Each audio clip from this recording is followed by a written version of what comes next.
Hello friends, welcome to my YouTube channel the study ठिकाना। हम लोगों ने पहले मॉडल का 8 प्रयोग समझ गए थे। आइए हम लोग इसमें आगे समझते हैं।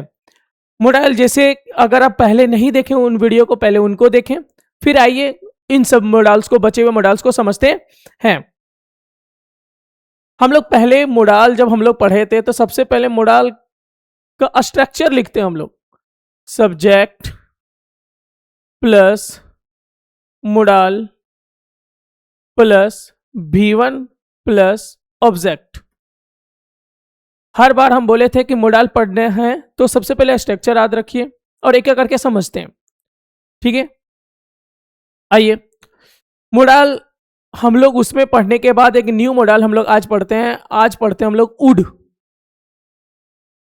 उड का प्रयोग एक एक करके बारीकी से, जैसे हम लोग पहले भी समझ चुके हैं और इसमें भी समझेंगे। ठीक है, कि पहले कुछ प्रयोग से इसको समझते हैं, फिर इसका एग्जाम्पल से भी हम लोग समझते हैं। पहले हम लोग इसका प्रयोग, वुड का प्रयोग पास्ट हैबिट को दिखाने के लिए किया जाता है। पास्ट हैबिट को, जैसे या प्लस करता करती करते, या प्लस करता करती करते। हम लोग देखेंगे इसमें एग्जाम्पल समझते हैं। जैसे हम लोग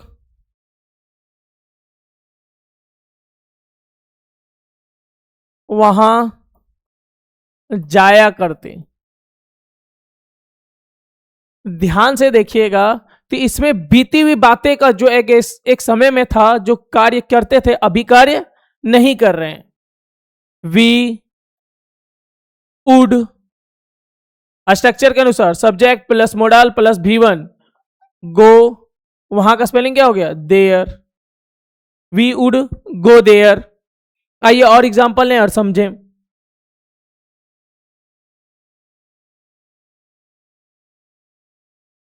जैसे मैं क्रिकेट खेला करता।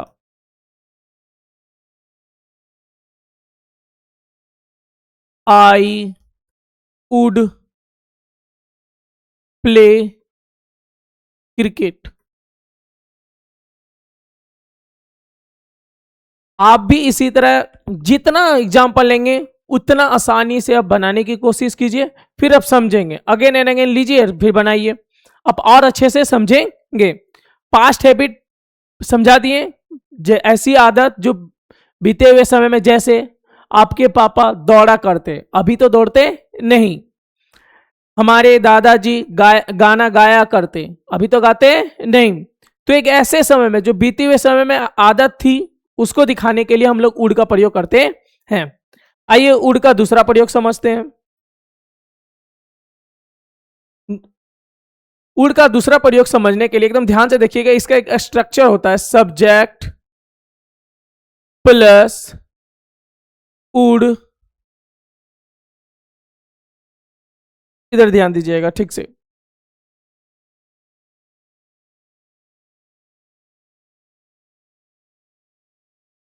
दूसरा प्रयोग, उड plus you plus like plus 2 plus V1 plus object plus question mark. या मैं ये कहूं, इस स्ट्रक्चर से हम परमिशन लेने के लिए इसका प्रयोग करते हैं। या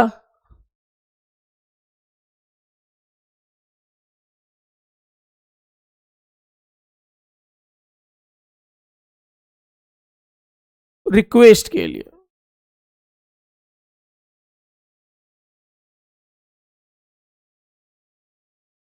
ठीक है, चलिए समझते हैं। एग्जाम्पल, क्या आप मेरी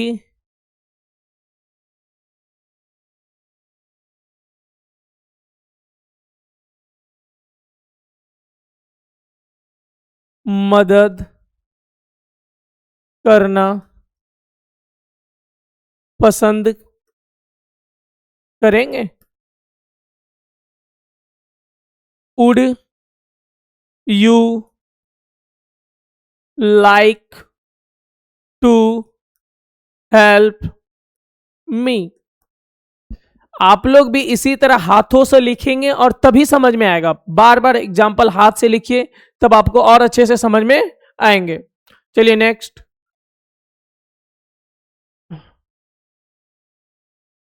क्या आप मुझे अपना कलम देंगे? Would you like to give me your pen? अब आप इसे लिखिए अपने नोटबुक में और समझिए। क्या आप मुझे अपना कलम देंगे? Would you like to give me your pen? पहला प्रयोग पास्ट हैबिट, दूसरा प्रयोग रिक्वेस्ट के लिए। चलिए तीसरा प्रयोग समझते हैं। एक बारीकी से एक बार आप लोग वीडियो को देखिए, फिर एक बार एक करके नोट्स बनाइए। तीसरा प्रयोग विश के लिए किया जाता है, इच्छा के लिए। जैसे इसको दो तरीके से हम लोग समझेंगे, देखना। काश मैं एक पंछी होता।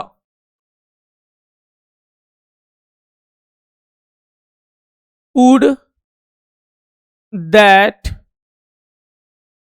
आई वर अ बर्ड। यहां ध्यान दीजिएगा, मैंने आई के साथ वर लगाया, मतलब एक इच्छा, इमेजिनेशन है। काश में एक पंछी होता, हो भी सकता था और नहीं भी हो सकता था। जैसे काश वह एक राजा होता। Would that he were a bird. ध्यान दीजिएगा, यहां पे कोई भी हो सब्जेक्ट, इमेजिनेशन के लिए, और इमेजिनेशन इच्छा में हो तो हमेशा वर का प्रयोग करेंगे। क्या चीज का प्रयोग करेंगे? वर का। चलिए वुड का तीनों प्रयोग समझ गए हों तो आइए नेक्स्ट मॉडल की ओर चलते हैं। ठीक से देखिएगा तीनों प्रयोग, फिर से रिवाइज कर लीजिए। आप लोग मॉडल स्टार्ट किए थे पहले ही, अब इसमें हम लोग नेक्स्ट मॉडल पढ़ रहे हैं। वुड पास्ट हैबिट, या प्लस करता करती करते, subject plus modal plus V1 plus object. हम लोग वहां जाया करते, वी वुड गो देयर। इसी तरह और भी एग्जाम्पल लिए थे। मैं क्रिकेट खेला करता, आई वुड प्ले क्रिकेट। मतलब पास्ट को दिखाने के लिए इसका प्रयोग किया जाता था, जो बीते समय में करते थे, अभी नहीं। इसका दूसरा प्रयोग था रिक्वेस्ट के लिए, would you like to plus V1 plus object. क्या आप मेरी मदद करना पसंद करेंगे? Would you like to help me. क्या आप मुझे अपना कलम देंगे? Would you like to give me your pen. दूसरा प्रयोग। तीसरा प्रयोग हम लोग पढ़े थे विश, इच्छा। काश मैं एक पंछी होता, would that I were a bird. काश वह एक राजा होता, would that he were a bird. आइए एक और एग्जांपल से भी और समझना था। अगर मैं एक राजा होता तो सबकी मदद करता। यहां ध्यान दीजिए, अगर मैं एक राजा होता, यहां पे इमेजिनेशन है। If I were a king. फिर से रिपीट कर रहा हूं, कोई भी सब्जेक्ट हो वर्क ही लगेंगे। तो मैं सबकी मदद करता, I would help every one. ये आप लोगों को समझ में आ गया? तो चलिए आगे समझते हैं। आप लोग इसी तरह बहुत सारे एग्जाम्पल लीजिए और बनाने की कोशिश कीजिए। नोट्स बनाना ना भूलें, नोट्स बनाइएगा उतना ही आपको समझ में आएगा। चलिए नेक्स्ट मॉडल। अब जो मॉडल मैं पढ़ाने जा रहा हूं, ये मॉडल मेन वर्ब भी है। चूंकि मोडाल हम पहले भी बता चुके थे, फर्स्ट क्लास में डिस्कस किए थे हम लोग कि मोडाल एक एक्सुलरी वर्ब है जो सिर्फ मदद करने के लिए आता है मेन वर्ब को। लेकिन ये जो दो मोडाल हम पढ़ाने जा रहे हैं, नीड और डेयर, ये मोडाल भी हैं और मेन वर्ब के रूप में भी काम करेंगे। तो नीड मीन्स होता है जरूरत, ठीक है। आइए, ये मोडाल भी है एक और मेन वर्ब के रूप में भी काम करेगा। तो मोडाल मीन्स एक्सुलरी वर्ब भी है और ये मेन वर्ब के रूप में भी काम करेगा। ध्यान से सुनिएगा। लेकिन किस तरह ये मोडाल के रूप में करेगा और किस तरह मेन वर्ब के रूप में, आइए एक करके समझते हैं। चलिए, पहला समझते हैं हम इसका अफर्मेटिव सेंटेंस में।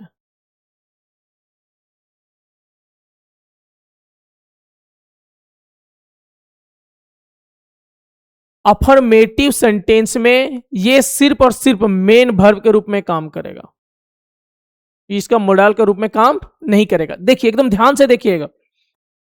जैसे लिखते हैं, मुझे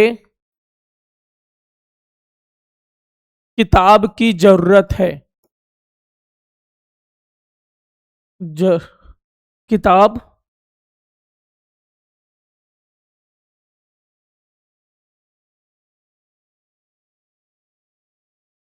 खरीदने की जरूरत है।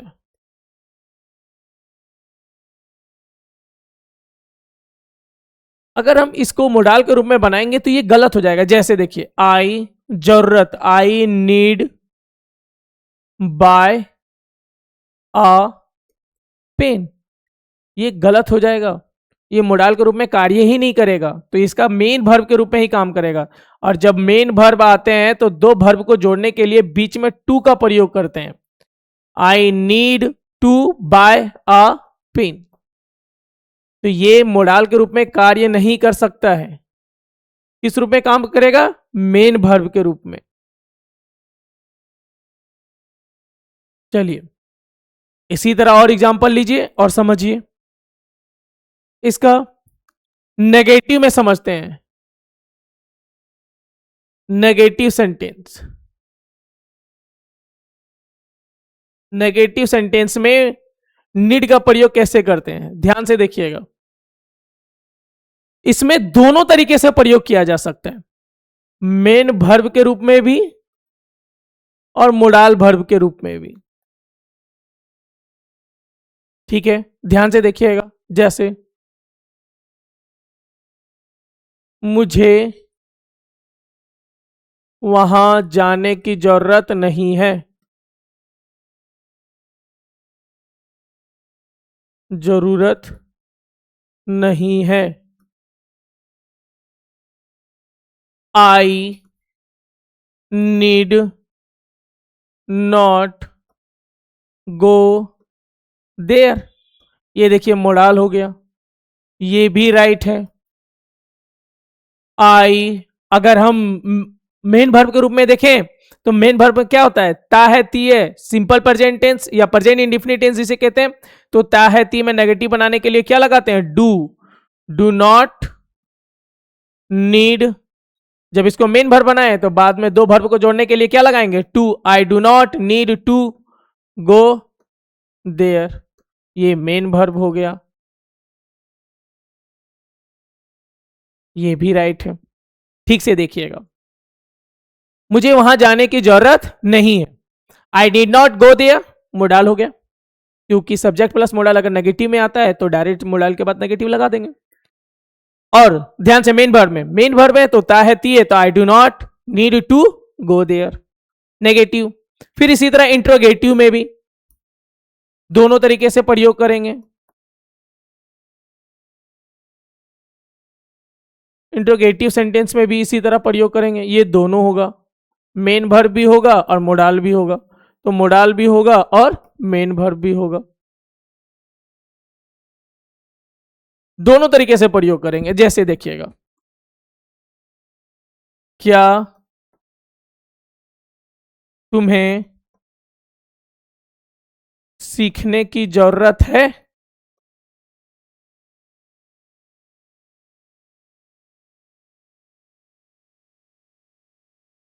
अब इसको मोडाल के रूप में अगर मोडाल रहता है तो एक्सोलरी वर्ब पहले चल जाता है, तो नीड यू लर्न, ये क्या हो गया मोडाल। और मेन भर में रहता तो ता है ती है, तो डू पहले लग जाता, do you need to learn, ये क्या हो गया मेन वर्ब हो गया। पहले वाले जितने भी मोडाल हम लोग पढ़े थे उसमें हम लोग पढ़े थे कि सिर्फ और सिर्फ मोडाल एक एक्सुलरी वर्ब के रूप में पढ़े थे, लेकिन इन ये दो मोडाल जो पढ़ रहे हैं, एक नीड और एक आगे आगे पढ़ाएंगे हम लोग डेयर, वो भी दोनों तरीके से प्रयोग करेंगे, मेन वर्ब के रूप में भी और मोडाल। लेकिन ध्यान रखना है कि किसमें मेन वर्ब के रूप में करते हैं और किसमें मोडाल वर्ब के रूप में। चलिए, तो नेगेटिव सेंटेंस हो गया, इंट्रोगेटिव सेंटेंस हो गया। चलिए नेक्स्ट आगे, WH वर्ड में भी,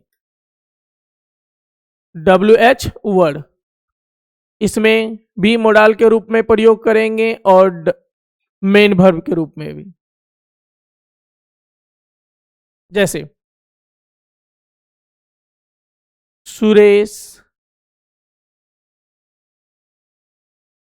को कब यहां आने की जरूरत है?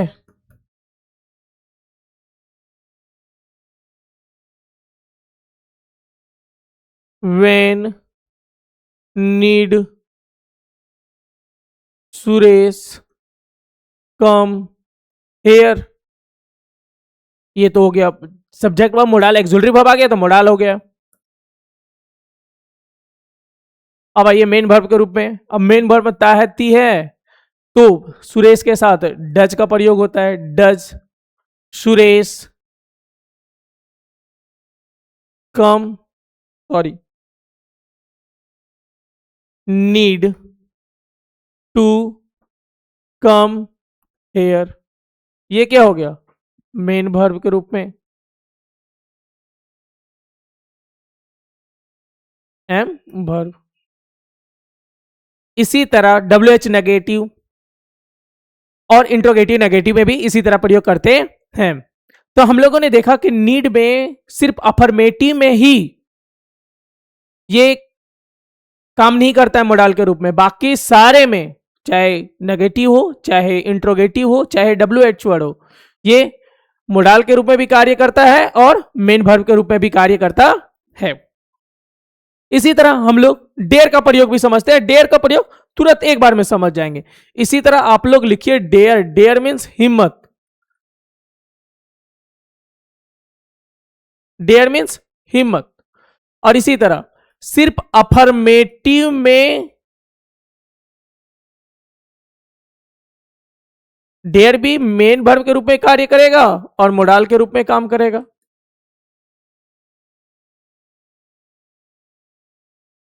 सिर्फ अफर्मेटिव सेंटेंस में ये मेन वर्ब के रूप में काम करेगा, बाकी कोई भी सेंटेंस हो, चाहे नेगेटिव हो, चाहे इंट्रोगेटिव हो,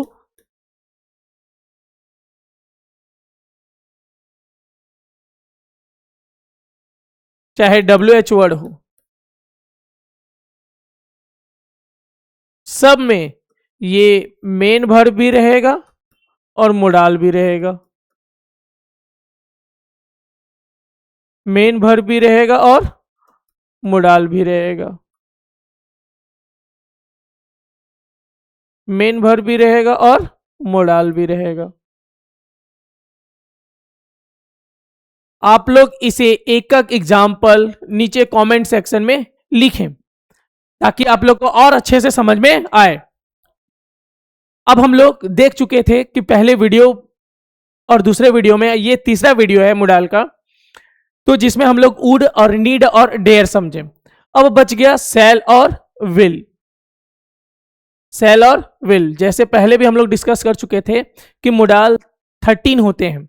13 में ये मेरा 11वां नंबर का मोडाल था। और सेल और विल लगभग एक ही जैसा प्रयोग करते हैं, जैसे परमिशन के लिए ही प्रयोग करते हैं, ठीक है। या वुड का जो प्रेजेंट, सेल विल इसका पास्ट शुड होता है और विल का पास्ट वुड होता है। तो इसलिए इस सब को पढ़ने की उतना ज्यादा जरूरत है नहीं, लेकिन कभी कभी हम लोग इसका परमिशन के लिए, जैसे क्या मैं अंदर आ सकता हूं, सेल आई कम इन, इस तरह प्रयोग कर देते हैं। आप लोग, आशा करता हूं कि मोडाल पूरे अच्छे से समझे होंगे। हम लोग अपने नेक्स्ट वीडियो में आएंगे मोडाल के कुछ क्वेश्चन के साथ, कुछ फिल इन द ब्लैंक्स के साथ। इसलिए तब तक आप मोडाल रिवाइज करते रहें और तब तक मेरा चैनल सब्सक्राइब करना ना भूलें। सब्सक्राइब एंड शेयर जरूर करें मेरा चैनल को। Thank you.